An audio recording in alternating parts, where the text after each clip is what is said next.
घुसपैठ का मतलब सिर्फ बांग्लादेश और पाकिस्तानी नहीं है ना, घुसपैठ का मतलब तो नेपाल भी है जी। मेरा तो नाम ही लोगों ने रख दिया था मोहब्बत के दुश्मन। वही आज मैं कहना चाहता हूं सुरजापुरी समाज के सारे नेताओं से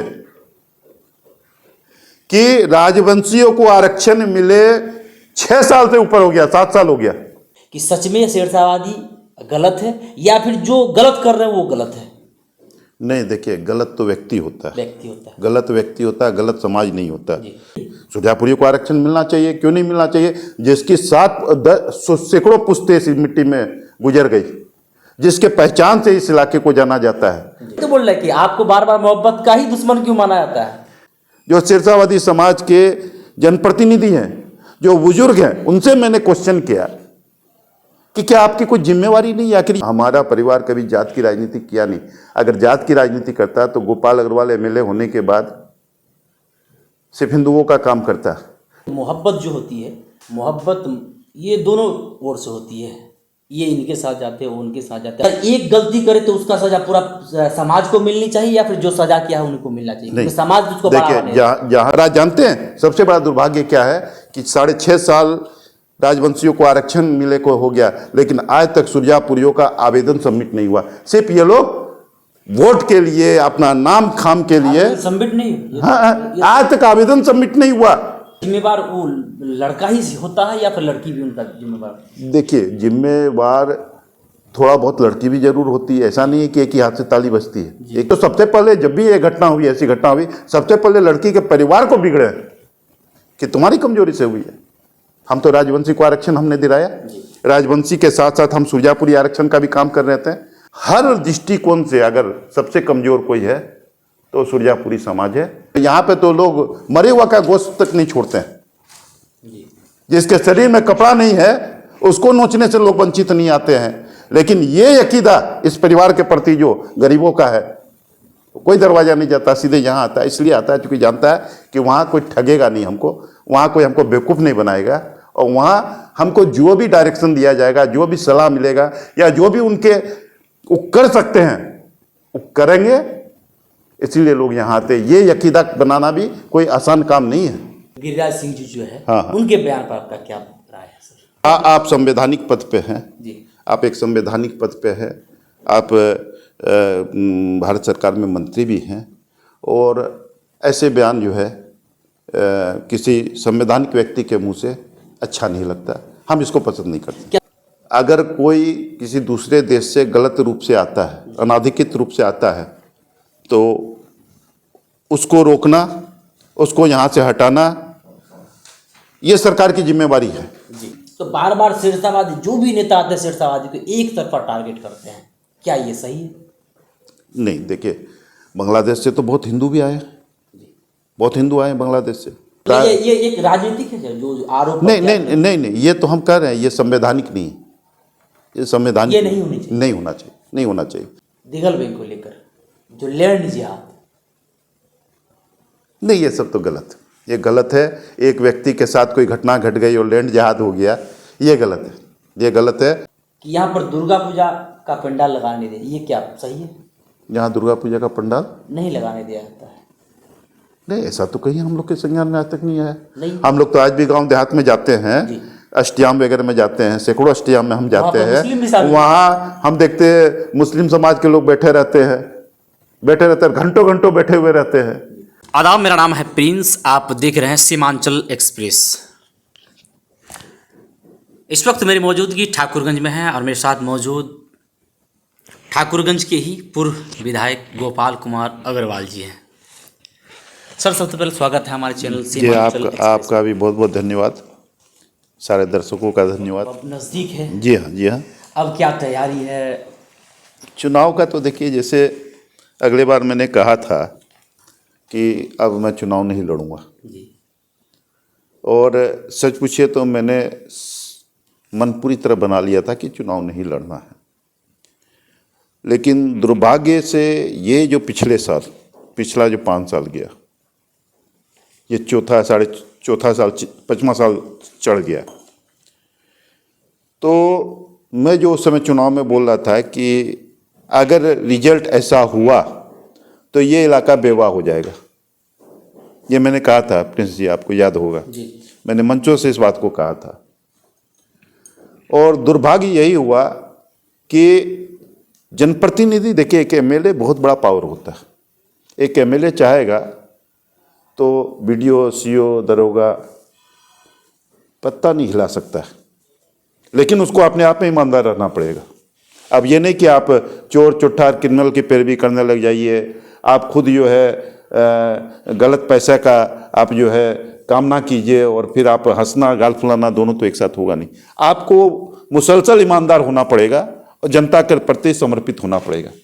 लेकिन इस 5 साल में भ्रष्टाचार ने आयाम, मतलब सीमा नहीं है।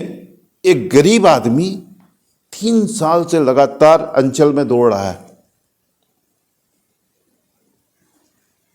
थाना चले जाइए, एक शरीफ आदमी, एक गरीब आदमी थाना में जाने से डर रहा है, क्योंकि जो पुलिस की भाषा हो गई है, खास करके जो अभी जो नए कुछ जो नए बैच के जो थाना प्रभारी वगैरह हुए हैं,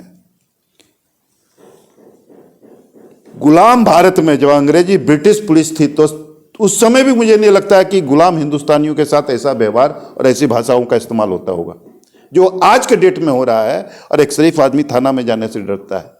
और कहीं कुछ नहीं है, हर इलाके का, हर एरिया का दलाल फिक्स है। सीओ का चैम्बर कभी हम लोग नहीं देखे कि दरवाजा बंद होता था।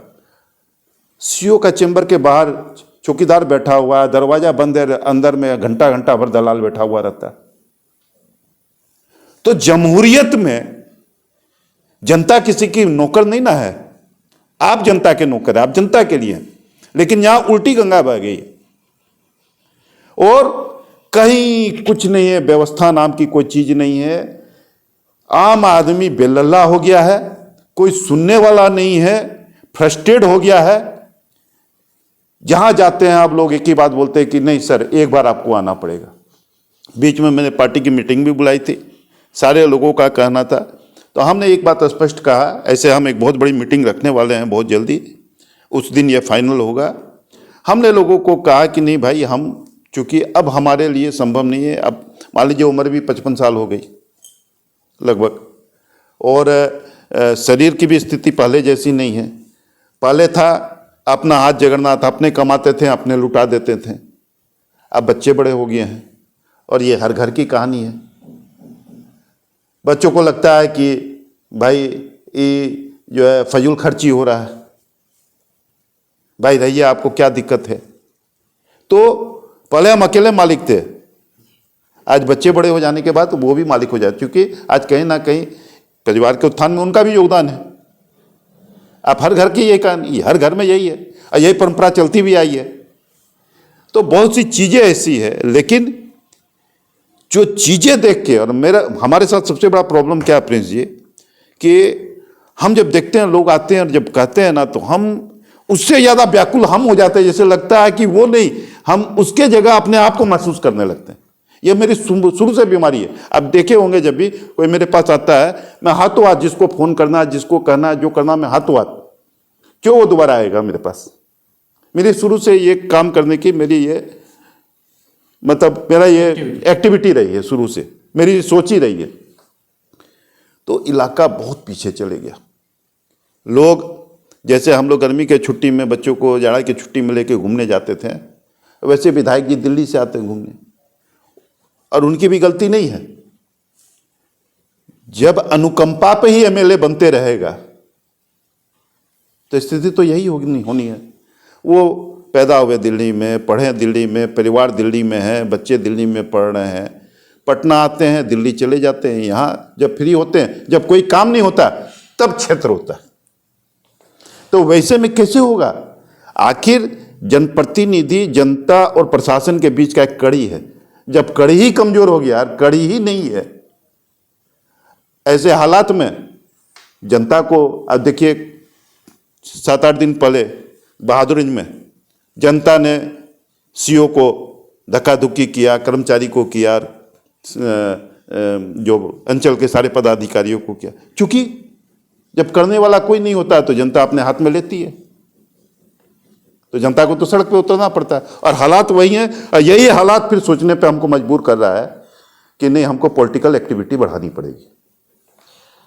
सीमांचल एक्सप्रेस तो अब जो है वो ज़्यादातर सवाल अपने से नहीं हाँ। पूछती है। जो जनता के सवाल है अपना सोशल मीडिया हैंडल में लिख के छोड़, जनता सवाल करती है। एक वसी अहमद है, आपके ही शुभचिंतक होंगे। जी जी। 2025 चुनाव, विधानसभा चुनाव किस पार्टी के टिकट से लड़ेंगे और चुनावी एजेंडा आपका क्या होगा नहीं, अगर चुनाव लड़ना पड़े तो? नहीं, अभी देखिए, चुनाव एजेंडा तो एक चीज़ जान लीजिए, हम तो देखिए जात संप्रदायवाद सबसे ऊपर उठ के राजनीति करते हैं, और ये हमारे बाबूजी की ने जो हमें सिखाया है उसी को हम फॉलो कर रहे हैं। जी। हमारे जो, और वही हमारे आइकॉन है राजनीति के। हम लोगों ने कभी जात की राजनीति नहीं की, और हम लोगों ने हमेशा मुद्दों की राजनीति की है। और सबसे बड़ा बात है कि जब दूल्हे के मुंह से लात टपकेगा तो बरियाती क्या करेगा, जब जनप्रतिनिधि ही बेईमान होगा। तो अभी हम किसी पार्टी में नहीं हैं।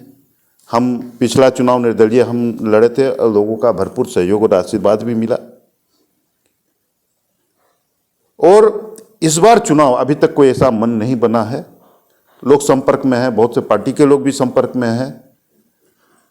जो संगठन के कार्यकर्ता सुरजापुरी विकास मोर्चा के, उनका भी बहुत ज़्यादा दबाव है। हम जनवरी लास्ट या फरवरी फर्स्ट वीक में हम एक बड़ी मीटिंग करने जा रहे हैं। उस मीटिंग में हम तय करेंगे हमको क्या करना है, और जो संगठन से आएगा, जो संगठन के साथियों की इच्छा होगी, हमारा डिसीजन उसी के आधार पे होगा। अकेले गोपाल अग्रवाल कुछ नहीं है। एक वजीर आलम है जो पर दिघलगंज से बिलोंग करते हैं। एक अब जो है ये मेन मुद्दा सवाल है, हाँ, शेरशाहवादी बिरादरी से आपको क्या तकलीफ है? टारगेट क्यों कर रहे हैं? क्या राजनीतिक फायदे के लिए एक बिरादरी को इतना नीचा दिखाना उचित हो सकता है? कोई एक व्यक्ति खराब हो या गलत हो तो उसके बिना पे सबको गलत बोलना कहाँ तक उचित है? सर, ये कई बार वीडियो में आपको सच में देखा गया। तो सवाल ये है कि सच में शेरशाहवादी गलत है या फिर जो गलत कर रहे हैं वो गलत है? नहीं, देखिए, गलत तो व्यक्ति होता है, व्यक्ति होता है, गलत व्यक्ति होता है, गलत समाज नहीं होता। जी। लेकिन एक मैंने किताब पढ़ी थी शिवखेड़ा की। उस किताब में था कि समाज उचक्कों गुंडों से नहीं बिगड़ता है, असामाजिक तत्वों से नहीं बिगड़ता है। जब समाज के जिम्मेवार व्यक्ति अपने दायित्व से पीछे हट जाते हैं तब समाज बिगड़ता है। अगर समाज में सामाजिक व्यक्ति अगर सजग रहेंगे तो गलत लोगों को तो गलत करने का अवसर ही नहीं मिलेगा। मुद्दा वहाँ नहीं है। मैंने धरना भी दिया था इस मुद्दे पे। जी। दिगल बैंक में पिछले 3-4 सालों से ये विडंबना रही है कि बहुसंख्यक समाज की बच्चियों के साथ, चाहे वो दलित समाज हो, चाहे वो राजवंशी समाज हो, चाहे गणगणित समाज हो, आदिवासी समाज, महीने में कभी 2 महीने पे 1, और कंटिन्यू सिलसिलेवार आप जो है नाबालिग बच्ची को लेके युवा लोग चले जाते हैं। और ये अनफॉर्चुनेट कर दीजिए या विडंबना कर दीजिए, वो हमेशा वो बच्चे शेरशाहवादी समाज के निकलते हैं। तो मैंने ये कहा कि भाई, आज सुरजापुरी मुस्लिम बिरादरी के भी लोग रहते हैं गांव में, हिंदू बिरादरी के भी लोग रहते हैं, लेकिन कभी साल 2 साल 3 साल में एक घटना कोई सुनने को मिल जाती है तो वो दोनों तरफ से होती है। लेकिन यहाँ कंटिन्यू ये हो रहा है, तो आखिर शेरशाहवादी समाज के जो बुद्धिजीवी लोग हैं, जो शेरशाहवादी समाज के जनप्रतिनिधि हैं, जो बुजुर्ग हैं, उनसे मैंने क्वेश्चन किया कि क्या आपकी कोई जिम्मेवारी नहीं है? आखिर ये जो हो रहा है तो आप देख रहे हैं, अगर देख रहे हैं तो इसका मतलब आप प्रोत्साहित कर रहे हैं अपने समाज के युवाओं को, और नहीं तो जब समाज में आप रह रहे हैं तो सामाजिकता तो आपको निभाना पड़ेगा। हंसना गाल फुलाना दोनों तो एक साथ होगा नहीं। इसमें और अगर मैं 1 मिनट, अगर उनके समाज के लोगों को जागरूक करना, अगर उसको लोग दूसरे लहजा में लेते हैं तो किसी के सोच को तो मैं बदल नहीं सकता हूं। मेरा काम है जगाना, मेरा काम है एहसास कराना कि कहां आप गलती कर रहे हैं। हमने इसी मुद्दे पे बोला, हमने कभी ये विरोध नहीं किया है कि कोई दूसरे मुद्दे को लेकर विरोध नहीं किया है। सर, मेरा ये सवाल कि मोहब्बत जो होती है, मोहब्बत ये दोनों ओर से होती है। ये इनके साथ जाते हैं, वो उनके साथ जाते हैं। अभी मान लीजिए कि बहादुरगंज में एक घटना घटी, तो वो भी नाबालिग लड़की थी, मुस्लिम लड़की थी, एज के साथ। क्या मोहब्बत, ये कई सवाल ये पूछे थे कि क्या आप मोहब्बत के ये दुश्मन देखिए हैं या ये फिर आप मोहब्बत को, नहीं, मेरा तो नाम ही लोगों ने रख दिया था मोहब्बत के दुश्मन। वही बात है। समझे कि नहीं? क्या- वो नहीं है। देखिए, समाज कुरीतियों से घिर नहीं जाए। देखिए, एक चीज जान लीजिए, ये जमीन हम लोगों की है, जी। इलाका हम लोगों का है, रहना हम लोग सबको यहाँ है, कोई किसी को भगा नहीं सकता है, हिंदुस्तान का संविधान इसका इजाज़त नहीं देता है। तो फिर हम समाज को जब एक ही जगह रहना, सारे लोगों को, चाहे वो सुरजापुरी हो, चाहे शेरशाहवादी हो, चाहे हिंदू बिरादरी के, दलित हो, पिछड़ा हो, फॉरवर्ड हो, जो भी हो, जब रहना एक चीज़ एक ही जगह है, तो हम सामाजिकता को खराब होने कैसे देते? मेरे जैसा आदमी तो सामाजिकता खराब होने नहीं देगा। मैं तो बोलूँगा, कल भी बोलूँगा मैं। क्यों? हाँ, एक होता कि चलो भाई ये टेम्पोररी फेज है, तो चलो भाई अभी 1 महीना का बात है, 6 महीना का बात है, साल भर का, जब रहना एक चीज़ है और इससे सामाजिकता खराब हो रही है। अब जाके देखिए दिगल बैंक में, इससे सामाजिकता वहाँ की टूट रही है। वहाँ की जो गंगा जमनी तहजीब है वो इफेक्टेड हो रही है। क्योंकि मैं बैठ रहा हूँ दोनों समाज के बीच में ना, जो चर्चाएं होती है, मैं तो दोनों लोगों की बात सुन रहा हूँ। तो आने वाले समय में ये सामाजिकता खत्म नहीं हो जाए, इसके लिए किसी को तो पहल करना था, नहीं कोई किया तो हमने कर दी। आप दोनों तरफ से ही पहल करते हैं। आप दोनों तरफ से ही पहल, क्योंकि नहीं, अगर नहीं, अगर आप नहीं, नहीं, रहनुमा, सर रहनुमा तो आप दोनों तरफ के थे ना? नहीं, एकदम। अगर उस ढंग क्योंकि से नहीं, शेरशाह अगर का- ये घटना अगर ऐसी होती है जी। कि कोई हिंदू लड़का किसी शेरशाहवादी अपने समाज की बच्ची को अगर लेके जाता है, मेरा रोल वहां भी वही रहेगा। लेकिन अभी तक ऐसा केस मेरे नजर में नहीं बिल्कुल आया। बिल्कुल है सर, है, मैं आपको दे सकता हूँ। तो ये मुझे नहीं लगता इसी- ठाकुरगंज और दिगल बैंक की घटना होगी। मगर किशनगंज में ही है, किशनगंज कई में तो घटना ये मेरे संज्ञान में नहीं सर, आया। कई घटना है, मैं आपको दे सकता हूँ। मगर मोहब्बत, अगर मोहब्बत, वही तो बोल रहे हैं कि आपको बार बार मोहब्बत का ही दुश्मन क्यों माना जाता है? नहीं, मोहब्बत का दुश्मन देखिए ऐसा नहीं है कि आप मोहब्बत के आड़ में जी। आप समाज की में कुरीतियां पैदा कर दें, आप समाज में जो है एक लकीर खींच दें, ये हम लोग नहीं होने देंगे ना। क्योंकि रहना सबको एक साथ है, भाईचारगी। देखिए, सबसे पहला क्या है? सबसे पहला दरकार है भाईचारगी और एक दूसरे का सम्मान। बिल्कुल। जब तक हम एक दूसरे का सम्मान नहीं करेंगे, हम दिल से श्रद्धा नहीं करेंगे, तो आज हम हैं, कल हमारे बाप दादा थे, आज हम हैं, कल हम लोगों के बच्चे रहेंगे। तो ये कहाँ तक चली जाएगी नफरत? ये जो लकीर खिंचा जाएगी, ये कहाँ जाके रुकेगी? तो सर ये चीज़ जो है वो पहले बहुत कम था, अब जो धीरे धीरे बढ़ रही है, मोबाइल का जमाना है, इससे मोहब्बत बढ़ती है या फिर बातचीत जब बढ़ती है, तो इसमें हमें भी ध्यान देना होगा। जो परिवार है, चाहे मेरा परिवार हो, आपका परिवार, किसी का भी परिवार, उसको ध्यान देना होगा। वो चीज़ ध्यान नहीं दिया जाता। अभी दिन ब दिन जो वो या तो भागम भाग मोहब्बत, ये अच्छा, एक बात और मैंने इसमें कहा जी। कि ठीक है, मेरा बेटा है, जवान है, जी उसने गलती कर दी, जी, एज ए फादर मेरी क्या जिम्मेवारी है? वो गलती को सुधारना। हम उस लड़की को खोजें, लाएं, हैंड ओवर करें, जी। उस लड़के को समाज के बीच खड़ा करें। ये आपका मुजरिम है, बोलिए क्या सजा, हम इसको सजा देंगे, आप बोलिए। लेकिन यहाँ क्या होता है? हम तो तब इस चीज़ को माने ना। यहाँ हमने देखा है 90% केस में देखा है, 1-2 केस में ही जरूर गार्जियन कहा कि ये गलत किया मेरा बेटा, हम आप लोग के साथ हैं। लेकिन मैक्सिमम केस में हम क्या देखते हैं? पूरा परिवार, पूरा गार्जियन उस लड़के के साथ ही हो जाता है। नहीं तो कोई भी सब समाज इस चीज में, क्योंकि जब आपका हम वीडियो देखे थे तो कोई भी समाज वही बता रहे थे कि आप कास्ट को टारगेट मत कीजिए, जो गलती किया है आप उनको अच्छा, एक बात बताइए, छेतल में अभी 5-6 साल पहले घटना घटी थी। जी। एक कमजोर गरीब परिवार की सुरजापुरी बच्ची को, जो रात में शाम को गोरू खोलने गई थी, उसको बलात्कार करके गाड़ दिया गया था जिंदा। उसको उस समय सुरजापुरी बिरादरी के ही एमएलए थे, मैं नाम नहीं लेना चाहता हूँ, प्रमुख भी थे, सारे लोग, चूंकि उसके रिश्तेदार थे जिसने ये घटना की थी और पैसे वाले थे, सारे लोग उसके तरफ से हो गए। उस गरीब परिवार के साथ कौन खड़ा था, कौन सजा दिलवाया सबको? गोपाल अग्रवाल। जी बिल्कुल, ये होना भी चाहिए। हाँ, गोपाल अग्रवाल तन मन धन से गोपाल था। और ऐसी एक नहीं कई घटनाएं, तो वो नहीं है हमारे सामने। हम क्या कहें? हमारा परिवार कभी जात की राजनीति किया नहीं। अगर जात की राजनीति करता तो गोपाल अग्रवाल एमएलए होने के बाद सिर्फ हिंदुओं का काम करता, लेकिन 132 कब्रिस्तानों को घेरवाने वाला गोपाल अग्रवाल है। जी बिल्कुल है। ऐसे कब्रिस्तान जहाँ पे लोग मैयत को हिल के ले जाते थे, वैसे 23 या 24 कब्रिस्तानों को समय लाखों लाख के लागत से पुल पुलिया बनाता, कम से कम मैयत को लोग सम्मान के साथ कब्रिस्तान तक ले जाए। और आज जितने भी आपके सरकारी मदरसा है, खास करके सिरसाबादी समाज के जितने भी सरकारी मदरसा, अब जाइए तो कौन मदरसा बाकी है जिसमें हमने अपने विधायक मत का पैसा नहीं दिया? ये तो नाम हो रही है कि नहीं, गोपाल जी दिए थे। जब जो गोपाल जी चुनाव जीते थे विधायक बनने के बाद, सच में जो काम किए थे वो काबिल तारीफ। अच्छा, सिरसाबादी समाज के गांव में अगर किसी ने काम किया अभी तक आज़ादी के इतिहास के बाद, या तो वो मरहूम चचा तस्लीमुद्दीन साहब है या फिर गोपाल अग्रवाल है। तीसरा किसने किया बताइए?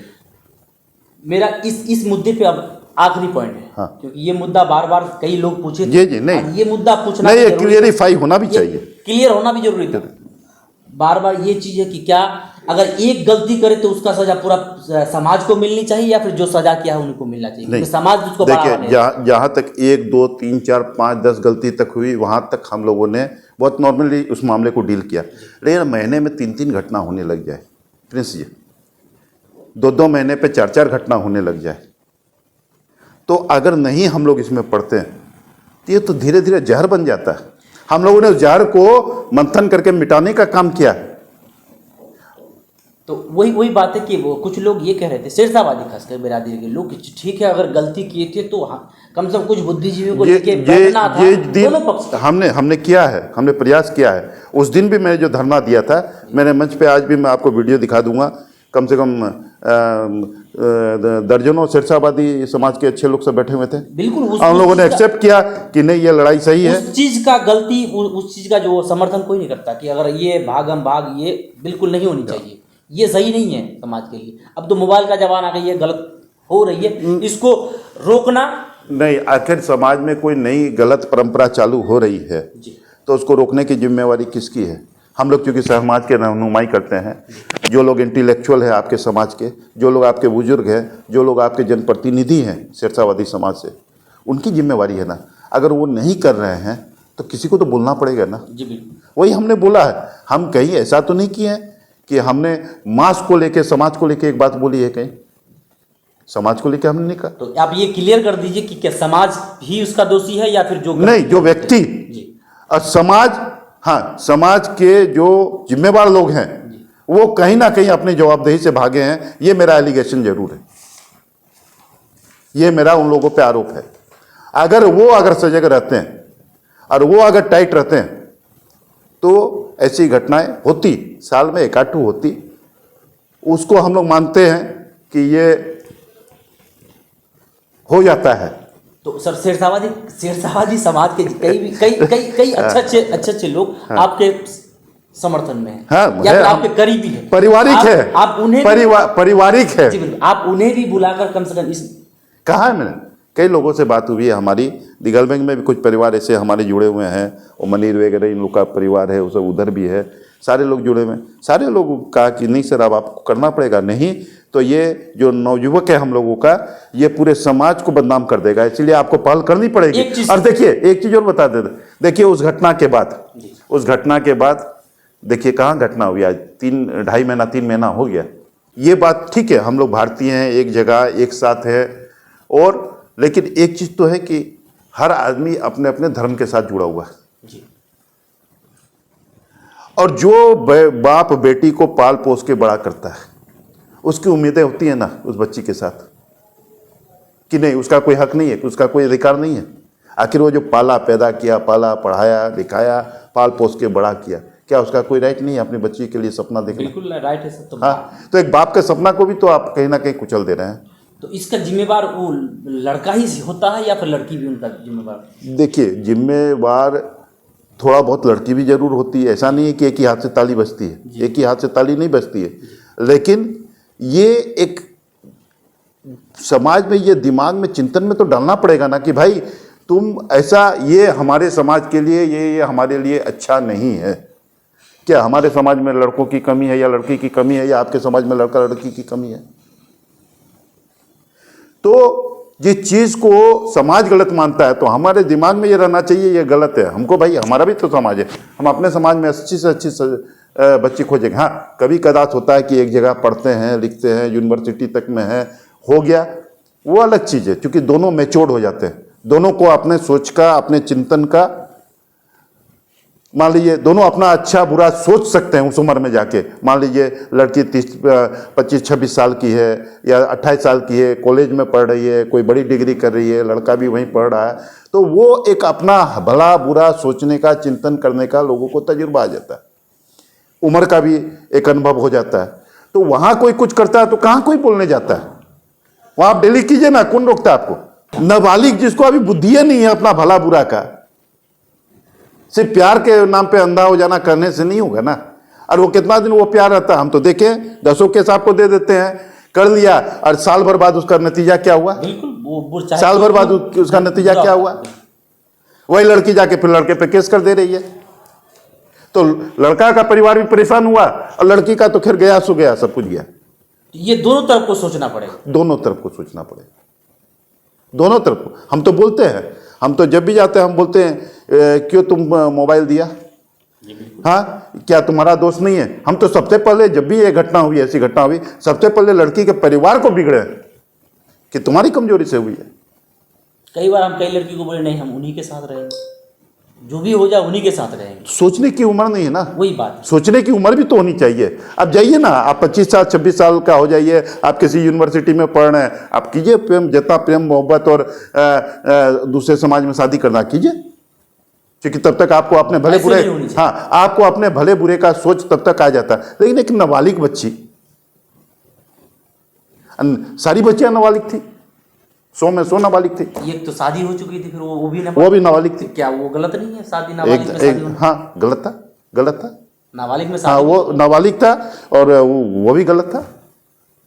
कहते ही हैं, देखिए हिंदुस्तान में आज आप जान लीजिए, हम लोगों की पुराना इतिहास रहा है इस देश का, जी। और बाल विवाह तो हम लोगों के मतलब समझ लीजिए एक चलता चले आया, तो वो एक दिन में थोड़ी मिट जाएगा, लेकिन 90% कंट्रोल हो गया, 90% कंट्रोल हो गया। सरकार ने इतना लोगों को अवेयर कर दिया, 10% तो आज भी हो रहा है। अब सवाल आगे बढ़ते सर, ये शाहिद आलम है, गोपाल जी चुनाव हारने के बाद हाँ मैदान से गायब हो जाते, ये उनका आरोप है। मालूम नहीं, तो पहला क्वेश्चन और पहला व्यक्ति हमने सुना है शहीद जी ये तो को। सवाल जनता का, हाँ आपको हाँ जवाब हाँ, देना नहीं नहीं, ये पहला जवाब आया है मेरे जैसा आज भी एक्टिव आदमी, जी।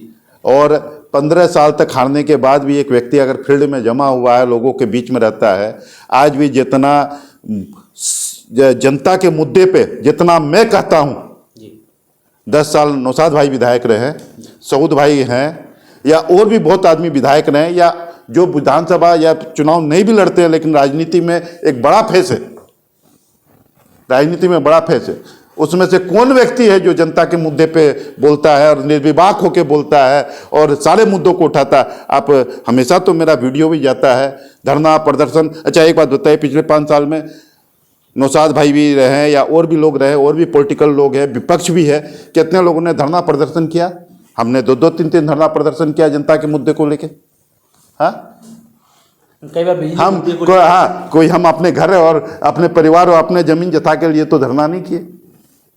मगर कई चौक चौराहे में ये सवाल हुई थी, ये चीज़ बज रही थी कि गोपाल जी इधर से जो है वो कन्वर्ट हो चुके हैं, कहीं ना कहीं वो मुस्लिम इलाका कहीं ना कहीं छोड़ने लगे गोपाल जी, ये भी आरोप लग रहा है। अभी सुरजापुरी आरक्षण पे हम लोगों ने कई बार लेटर लिखा।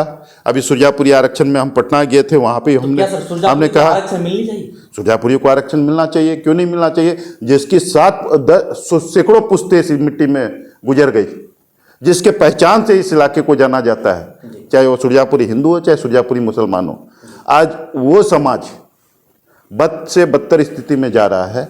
यहाँ के नेता लोग क्यों नहीं प्रयास कर रहे? हम तो राजवंशी को आरक्षण हमने दिलाया, राजवंशी के साथ साथ हम सुरजापुरी आरक्षण का भी काम कर रहे थे।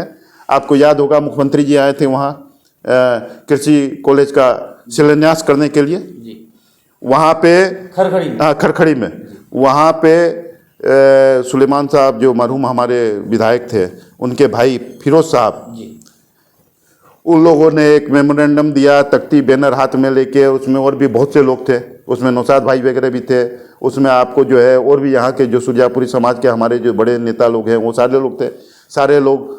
और बाद में जो है कई हमारे, चूँकि उस समय हम विधायक नहीं थे, हार चुके थे, जो लोग हमारे विधायक थे यहाँ पे मैं नाम किसी का नहीं लेना चाहता। ये लोग डेलीगेशन लेके मुख्यमंत्री जी से मिले कि जो है हर काम गोपाल अग्रवाल ही क्यों करेगा, सुरजापुरी आरक्षण वाला काम हम लोग करेंगे। मुख्यमंत्री जी ने हमको मंच पे बुलाया के कहा था अपने बगल में कि गोपाल जी आप राजवंशी वाला ठू देखिए, सुरजापुरी वाला जो है वो इन लोग को करने दीजिए। और मुख्यमंत्री जी ने मंच से अपने भाषण में कहा था कि भाई आप लोग पटना आइए, सारा पेपर लेके हमसे मिलिए, हम इसको करवाएंगे। सुरजापुरी आरक्षण, हाँ, याद है कि नहीं आपको? बेलवा में मन से, वहां खड़खड़ी में मुख्यमंत्री जी ने मन से इस बात को कहा था कि आप लोग कल ही आइए तो पटना। ये बाधा कहाँ आती है खास करके सुरजापुर? सुनिए ना, आज मैं कहना चाहता हूं सुरजापुरी समाज के सारे नेताओं से कि राजवंशियों को आरक्षण मिले 6 साल से ऊपर हो गया, 7 साल हो गया, 6.5 साल 7 साल हो गया, और आज हजारों राजवंशी समाज के बच्चे आरक्षण का लाभ लेके सरकारी नौकरी में चले गए। पिछले दिनों जो अभी जो हाई स्कूल और मिडिल क्लास के जो टीचर की बहाली हुई, उसमें हमारे कार्यकर्ता जो हैं राजवंशी समाज के, वैसे करीबन 13 कार्यकर्ता के परिवार के बच्चे जो है टीचर बने हाई स्कूल और माध्यमिक पे, रेलवे में गए, पोस्टल में गए। तो ये लाभ तो सुरजापुरी समाज को भी मिलना चाहिए था ना। आज कौन जिम्मेवार है इसके लिए? हमको करने नहीं दिया और आपने क्या नहीं। और आज जानते हैं सबसे बड़ा दुर्भाग्य क्या है कि 6.5 साल राजवंशियों को आरक्षण मिले को हो गया, लेकिन आज तक सुरजापुरियों का आवेदन सबमिट नहीं हुआ। सिर्फ ये लोग वोट के लिए, अपना नाम खाम के लिए सबमिट नहीं। हाँ, आज तक आवेदन सबमिट नहीं हुआ। इतना आसान नहीं है। उसमें आवेदन देने के लिए आपको पूरा रिपोर्ट देना पड़ता है। उसमें कम से कम पूरा रिपोर्ट के साथ सारी चीज़ों को विस्तृत रूप से देना पड़ता है, और पूरी जानकारी के बाद फिर आपको बुलाएगा कमिटी, आपको जो पिछड़ा वर्ग आयोग है वो बुलाएगा। पिछड़ा वर्ग आयोग आपसे जो कहेगा कि ये पेपर दिया, आपको सैकड़ों एफिडेविट करके देना है। उसमें आपको एक एक चीज़ देना है कि कौन गांव, किस गांव में, किस पंचायत में कितने व्यक्ति समाज के हैं। इस सर्वे हम कराए थे राजवंशियों का।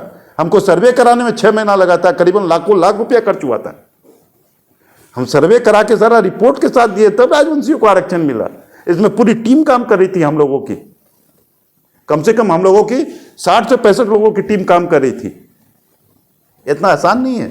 और आज तक देखिए उसी खर्चा में हमारा ये भी सर्वे हो जाता है सुरजापुरियों का, अगर हाँ उसी खर्चा में, और उसी समय एक साथ दोनों का नोटिफिकेशन हो जाता है। लेकिन क्या कीजिएगा,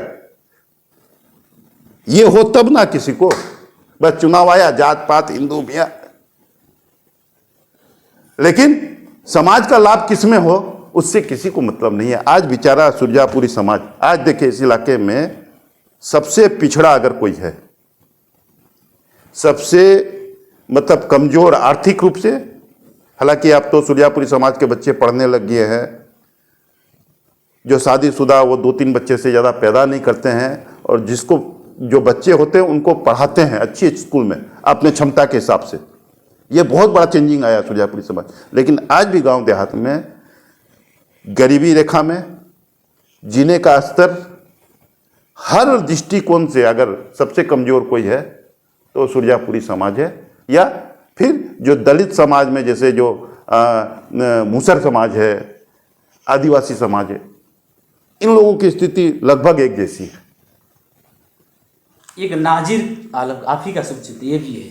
आपका राजनीतिक विचारधारा 2005 से 2015 तक कुछ अलग ही था, आपके अंदर कोई भेदभाव नहीं था, लेकिन कुछ सालों से आप में वो देखने को मिल रहा है। ऐसा क्यों नहीं? आपका लगातार चुनाव हारने का कारण तो नहीं? कुछ सालों से एक ही कम्युनिटी को आपने निशाना साधा है, ऐसा क्यों? मैं आशा करता हूँ कि आप मेरे सवालों का जवाब। देखिए ये एकदम निराधार है, और हमारी मीटिंगें होती है, आप तो देखते हैं सारे समाज के लोग रहते हैं। उसके अलावा हम जाते हैं, हर घटना दुर्घटना में जाते हैं, हर समाज की घटना दुर्घटना में जाते हैं। जो आता है उसका काम करते हैं। अच्छा, एक दिन आप हमारे यहाँ प्रिंस भाई आप सुबह से आके बैठिए। हमारे यहाँ अगर 25 आदमी काम कराने के लिए आते हैं, पैरवी पट्टा काम के लिए आते हैं, तो उसमें 20 लोग माइनॉरिटी समाज के होते हैं। 5 ही 2 होता होगा जो बहुसंख्यक समाज का होता होगा। 20 लोग 25 में माइनॉरिटी समाज के होते हैं। तो वो फिर क्यों आते हैं मेरे यहाँ? ऐसा आखिर काम लोगों का होता है तब ना वो आ रहे हैं हमारे पास। अरे एक चीज ये जान लीजिए कितना ही नेता पैदा हो जाए समाज में, जो सबसे पिछड़े पायदान पे खड़ा जो माइनॉरिटी समाज का जो गरीब है, उसको अगर कोई दिक्कत आती तो वो जानता है एक ही दरवाजा है जो ईमानदारी से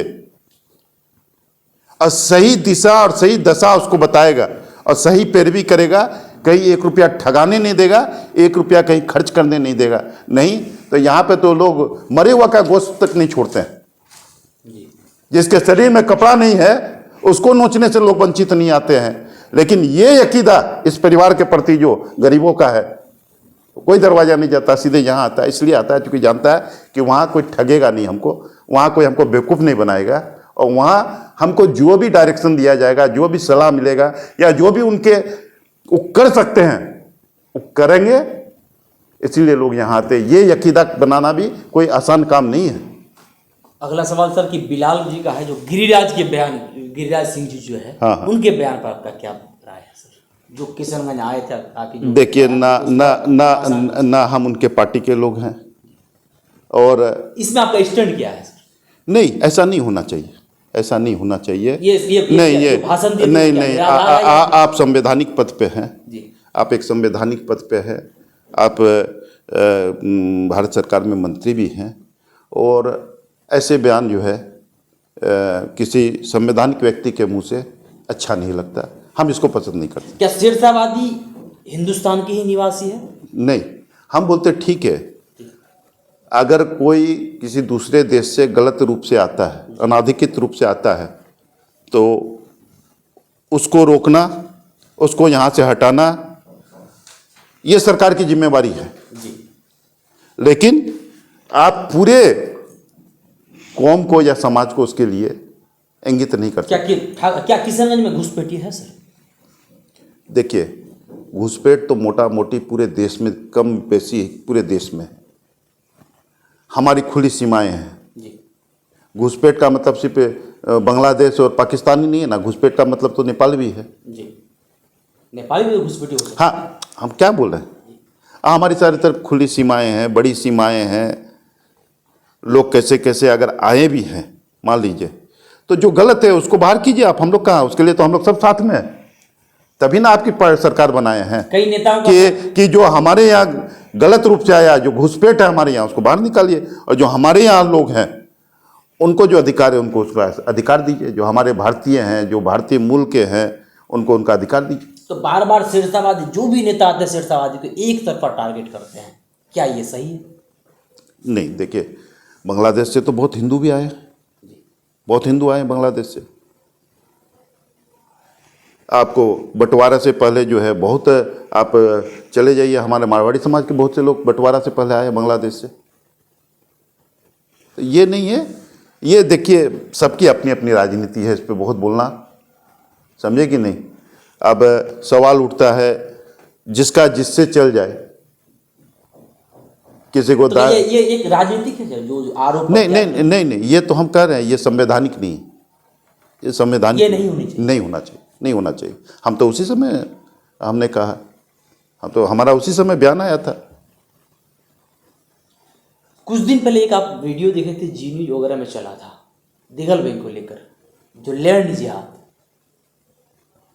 नहीं, ये सब तो गलत, ये गलत है। एक व्यक्ति के साथ कोई घटना घट गई और लैंड जिहाद हो गया, ये गलत है, ये गलत है। और उसको नहीं, उसके लिए जिला प्रशासन ने जो कार्रवाई की जी, और डीएम साहब उसके लिए, जो पुराने हमारे जो सिंगला जी थे, उसके लिए धन्यवाद के पात्र हैं। नई चीज़ें, नई बातें नहीं आनी चाहिए। उससे क्या होता है, कहीं ना कहीं समाज में और एक दुनिया बढ़ती है। जो सच्चाई है, व्यक्ति विशेष कोई गलत कर रहा है, उस पर कार्रवाई हो जानी चाहिए। बीजेपी का एक नेता का, मंत्री का बयान सुने थे कि यहाँ पर दुर्गा पूजा का पंडाल लगाने दे, ये क्या सही है? यहाँ दुर्गा पूजा का पंडाल नहीं लगाने दिया जाता है? नहीं, ऐसा तो कहीं हम लोग के संज्ञान में आज तक नहीं आया। नहीं। हम लोग तो आज भी गांव देहात में जाते हैं, अष्टयाम वगैरह में जाते हैं, सैकड़ों अष्टयाम में हम जाते हैं, वहाँ हम देखते हैं मुस्लिम समाज के लोग बैठे रहते हैं, घंटों घंटों बैठे हुए रहते हैं। आज देखिए, एक चीज़ जान लीजिए, हमारे यहाँ किसी मुस्लिम समाज के घर में अगर शादी होती बेटा का या बेटी का, तो वो 2 दिन पहले हिंदुओं को भोज देता है। ये परंपरा हर जगह नहीं है, ये हमारे बाप दादों का विरासत है और वो देता है, अपने क्षमता के हिसाब से देता है। कारण क्यों देता है? क्योंकि वो उसको अपना समाज मानता है। जिस दिन वो समाज मानना बंद कर देगा, भोज देना बंद कर देगा। तो ये आरोप बिल्कुल गलत है आपके हिसाब से?